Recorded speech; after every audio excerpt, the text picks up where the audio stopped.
నమస్తే, welcome to NITV Telugu news.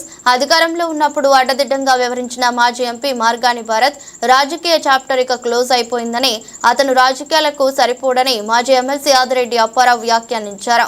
ఎన్నికల సమయంలోని రాజకీయాలు, ఆ తర్వాత ఎదురుపడినా పలకరించుకునే సంస్కృతి ఏసీవై గోరంట్ల రౌతు తాను పాటించామని, రాజకీయాల్లో నీతి నియమాలకు కట్టుబడి ఉండాలన్నారు. గతంలో ఏ ప్రజా ప్రతినిధి చేయని విధంగా భరత్ ఎంపీగా ఉన్న సమయంలో వ్యాపారులపై పడ్డాడని మండిపడ్డారు.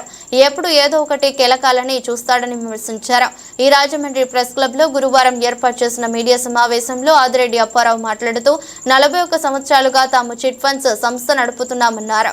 తమపై నమ్మకంతో ఎంతో మంది చిట్స్ వేస్తున్నారని తెలిపారు.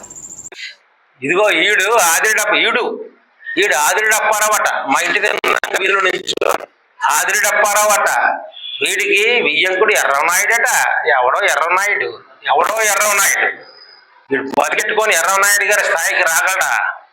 ఎవడో ఎర్రనాయుడు అట, కూతురు భవానీ అంట. ఎక్కడా కనపడలేదు, 5 ఏళ్ళునో ఏమైపోయిందో మరి అన్నాడు. అతను తాగితే కదా, మాటలు కాదు. అలాగే ఒక మీటింగ్ పెట్టి, ఆ మీటింగ్ ఎక్కడ పెట్టాడు? మా వీధి తిన్నంగా పెట్టాడు. అది కరెక్ట్ కాదని కమిషనర్ చెప్పినా సరే వెనకంట వియల్పురం జంక్షన్లో పెట్టుకోమండి అని అంటే మా ఇంటి తిన్నంగా పెట్టి అవాకులు సవాకులు పేలాడు. వీడు ప్రజల సొమ్ము దొబ్బేస్తున్నాడు అని చెప్పాడు. ఈ వెనకాల ఉన్న ఒక పనికిమాలోడు ఎవరో పాలిక సీన్ తిలక రోడ్లో బాబా గుళ్ళో డబ్బులన్నీ దొబ్బేస్తున్నాడు అట. నేను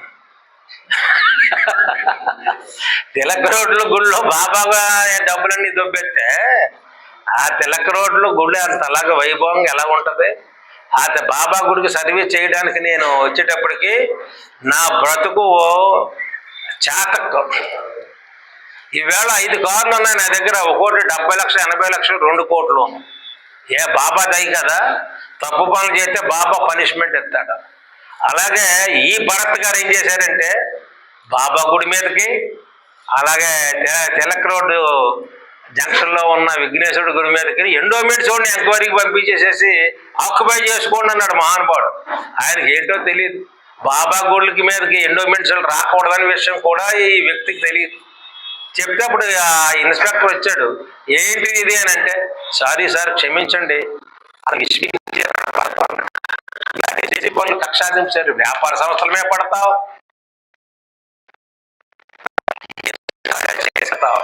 దానికి అడ్డు వచ్చిన వాళ్ళు అందరూ కూడా ఎదవలు. ఇంకా పేపర్ మిల్లో విషయానికి ఉండు భరత్తో, మమ్మల్ని విమర్శించుకో, మా జోలికి రాకు. మేము ఎన్నేళ్ళుగా, నేను 35 ఏళ్ళ నుంచి రాజకీయం చేస్తున్నా. ఏసువైరెడ్డి గారు, బుచ్చి చౌదరి తలపడ్డారు. అయిపోయిన తర్వాత మళ్ళీ ఎదురు పడితే బుచ్చి అంటే రెడ్డి గారు అంటే మాట్లాడుకుంటేవారు. మేము మన ఎవరో రౌతుతో తలపడ్డాం. మళ్ళీ ఇప్పుడు హాయిగా మాట్లాడుకుంటాం. సోదరా అంటే సోదరా అంటాము. అది రాజకీయం ఎలక్షన్ల వరకే. తర్వాత మనం స్నేహపాత్రంగా ఉండాలి. నువ్వేంటి ఇప్పుడు కూడా ఏదో ఓడపోయి పీకుదామని మాట్లాడుతూ ఉంటావు.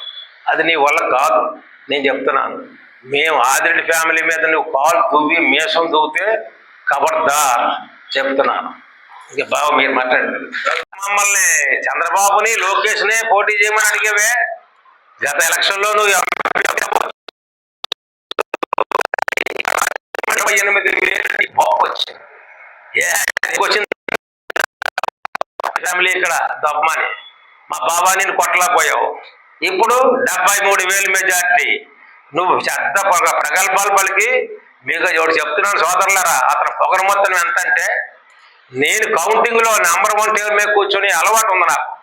ఆ టేబుల్ మీద కూర్చుంటే నా తిన్నంగా వచ్చి కాలు మీద కాలేసి ఇలా మేసం దూతున్నాడు. ఇలాగా నా సంగతి చూసుకొని నేను గెలుస్తున్నానండి. కాలు మీద కాలేసి ఇలా మేసం ఇలా దూతూ అన్నాడు నన్ను ఇలాగట. మరి ఇప్పుడు ఏమి ఎలాగంటే తలకాయ ఇలాగా అంటుంటే పైనుంచి దినేష్ కుమార్ నన్ను ఇలాగని, మీరు కంగారు పడకండి అప్పారావు అన్నట్టు పరిచేస్తున్నాం, ఏమనుకోకండి ఒక ముక్కలోనే. ఎందుకంటే నేను చెప్పేది ఒక సీనియర్ వ్యాపారవేత్తగా, ఏనాటి నుంచో మా అన్నగారి దగ్గర నుంచి చేసిన వ్యాపారాలు రాజమండ్రిలో స్థిరపడిన కుటుంబంగా ఎవరైనా మంచి స్థానానికి రావాలి అంటే మనం మంచి స్థానానికి రావడానికి ఇంకో మంచి స్థానంలో ఉన్న వాళ్ళని విమర్శించి బురద చల్లవలసిన పని లేదు. మన ఇండివిజువాలిటీ, మన కెపాసిటీ నిరూపించగలిగితే ప్రజలే ఆమోదిస్తారు. ఒకళ్ళు మంచివాళ్ళని చెప్పడానికి ఇంకో మంచివాడిని చెడ్డవాడని చెప్పవసరం లేదు. ఆదిరెడ్డి వారి ప్రస్థానం, ఆదిరెడ్డి వారి జీవితం, వాళ్ళ జీవితం ఆయనే చెప్తారు. ఎప్పుడు నేను 300కి లెక్చరర్ గా పనిచేశాను, చేతకంలో తిరిగాను, నన్ను కొంతమంది జోడు లేకుండా పరిగెట్టిస్తాను, నీ ఊరు పరిగెత్తుతాను అన్నారు. ఏడు సాయం చేశారు, ఏడు సాయం చేశారని. ఈ రాజిరెడ్డి గారి ప్రస్థానం రాజమండ్రిలో అందరికీ తెలుసు కాబట్టి ఇంత అభిమానంతో ఆయన ఎమ్మెల్సీ చేసినా, మేయర్ చేసినా, ఒక ఎమ్మెల్యే ఇది చేసినా కూడా ఆదరిస్తున్నారు ప్రజలు. దాన్ని నువ్వేం పాడు చేయడానికి కాదు, నువ్వు గొప్పగా ఎదగడానికి ప్రయత్నించుకో. 2 సార్లు బాధపడ్డావు, 2 సార్లు ఓడిపోయావు వాళ్ళ కుటుంబం చేతిలో. ఇంకొకసారి ఎవరన్నా మహమ్మద్ అలీతో ఫైట్ చేస్తాను, లేకపోతే ఇంకొకటితో ఫైట్ చేస్తాను అయ్యాడు. 2 సార్లు నువ్వు డిఫీట్ అయ్యావు వాళ్ళ చేతిలో. ఇప్పుడేమో డీలిమిటేషన్ లో 3 సీట్లు వస్తాయి, ఇంకో సీటుకు పోతాను నేనని మీరు చెప్పడం అన్ని కూడా మాకు తెలుసు. 3 సీట్లు అవుతాయి, ఇంకో సీటుకు పోతాం, వాళ్ళతో మన వల్ల ఏవి మనం వాళ్ళని ఏం చేయలేము అనే పరిస్థితుల్లో కూడా మీరు ఆలోచించుకోవడం కూడా తెలుసు మాకు. ఇవన్నీ కూడా కరెక్ట్ కాదు. మా అన్నయ్య గారు కాంగ్రెస్ లో ఏసీవీ రెడ్డి గారికి రైట్ హ్యాండ్, పరిపాలన అంతా ఆయనే చూసేవారు.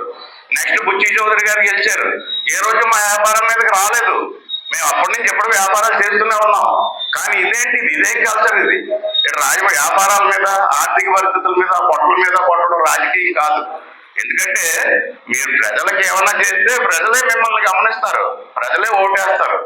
బైబిల్లో ఒక మాట ఉంటది, నీకు నువ్వు వెళ్ళి అదర్ సీట్లో కూర్చోనుకో, నీవు దానికి అనుగుణం అయినచో వారే మిమ్మల్ని తీసుకెళ్ళి అక్కడ కూర్చోబెడతారని బైబిల్లో వాక్యం ఉంటది.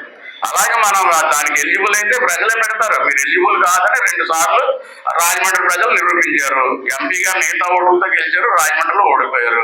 మొన్న మళ్ళీ ఓడిపోయారు. మళ్ళీ ఇంకేదో మాకు ఉందని బురద చల్లితే నేను మిస్టర్ క్లీన్ అనుకుంటాను అన్న తప్పు. ఈ ఆలోచనలు మానేసి మీ ఎదుగుదలను మీరు చూసుకోండి. మీరు విన్నందుకు ధన్యవాదాలు. రాస్తారో రాయడం మీ ఇష్టం.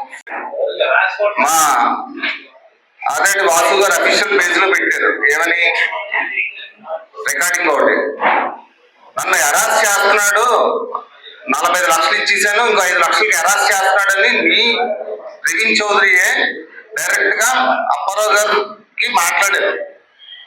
దానికి సమాధానం ఏం చెప్తావు నువ్వు ఏదో రికార్డింగ్ పెట్టావు కదా, అప్పారావు గారు మాట్లాడిన దాంట్లో రికార్డింగ్ లో ఏముంది? నువ్వు 16 లక్షలు ట్యాక్స్ కొట్టుకున్నారు, నువ్వు మా మీద ప్రెస్ మీట్ పెట్టావు, అందులో బెదిరింపు ఏముందో మాకేం అర్థం అవట్లేదు. నీ అనుచరుడు నీకు ఏ రికార్డింగ్ ఇచ్చాడో మేము డైరెక్ట్ గా ఇందులో పెట్టింది ఏం పెట్టాం? నువ్వు 50 లక్షలకి 5 లక్షలు అవ్వలేదని హెరాస్మెంట్ చేస్తున్నారని నువ్వు అతను స్వయంగా అతనే చెప్పాడు. దీనికి సమాధానం నువ్వు చెప్పాలి. గతంలో పేపర్ మిల్లో జక్కంపూడి రాజా గారు, శివరం సుబ్రహ్మణ్యం గారు విధి విధానాలు బాగాలేదని పోరాడారు. వాళ్ళిద్దరిని పక్కన పెట్టి ఈ భరత్ డబ్బుల కోసం, కేవలం డబ్బుల కోసమే, ఈ ప్రవీణ్ చౌదరి భరత్ డబ్బుల కోసం, డబ్బులు పోతాయని అతను అధికారులను అడ్డుపెట్టుకుని ఆ రోజు శివరామ సుబ్రహ్మణ్యం గారు అక్కడ ధర్నాలో కూర్చుంటే అతను ఆ రోజు 2 టౌన్లో అరెస్ట్ చేయించాడు, 3 టౌన్లో. అంటే అతని పార్టీ వాళ్ళని అతను అరెస్ట్ చేయించాడు. ఇవన్నీ నీకు గుర్తులేదు. ఒక ఎంప్లాయీ అందులో చనిపోతే ఫస్ట్ ఈ ప్రవీణ్ చౌదరి తెలిసింది. వెంటనే అతని దగ్గరికి వెళ్ళి అతను ఒక స్లిప్ పెట్టుకున్నాడు చేతిలో, నేను డబ్బులు ఇచ్చాను, సంవత్సరం అయింది. ఇవన్నీ బోటక మాటలు కాదు. నేను అక్కడ ఉన్నప్పుడు నాకు అన్ని తెలిసిన నిజాలు ఇవి. నాకు ప్రవీణ్ చౌదరికి ఎంత డబ్బు అని ఇచ్చాను, నాకు ఉద్యోగం అవ్వట్లేదు, ఇలా తిప్పుతున్నాడు, అందుకే చనిపోతున్నాను అని ఊరేసుకుని చనిపోయాడు. ఆ రోజు చనిపోయిన రోజు ఆ స్లిప్ ఈ ప్రవీణ్ చౌదరికి తెలిసి ఆ స్లిప్ దాచాడు. అప్పుడు గత ఎస్పీ ఇవన్నీ ఎంక్వైరీ చేయగా ప్రవీణ్ చౌదరిని అరెస్ట్ చేశాడు. అరెస్ట్ చేసిన తర్వాత పొద్దున సాయంత్రం కూర్చోబెట్టారు. ఇతను మార్గాన్ని భరత్ ఆ రోజు మిథున్ రెడ్డి గారు నా పరువు పోతే నేను తిరగలేను, ప్రవీణ్ చౌదరి ఆవిడ అరెస్ట్ అయితే అని, నేను సిటీ కోఆర్డినేటర్ కూడా నేను పోటీ నేను ఉండను, మీరు అతనైతే అరెస్ట్ చేస్తా అని బెదిరించి అతన్ని బయటికి తీసుకురావడం జరిగింది. ఇదన్నీ కరెక్ట్ కాదు, మీరు కనుక్కోండి. ఇన్ని అకృత్యాలు చేస్తూ ఆదిరెడ్డి కుటుంబాల్లో ఎప్పుడు బోలు జరుగుతూనే ఉంటాడు. ఇదే పని.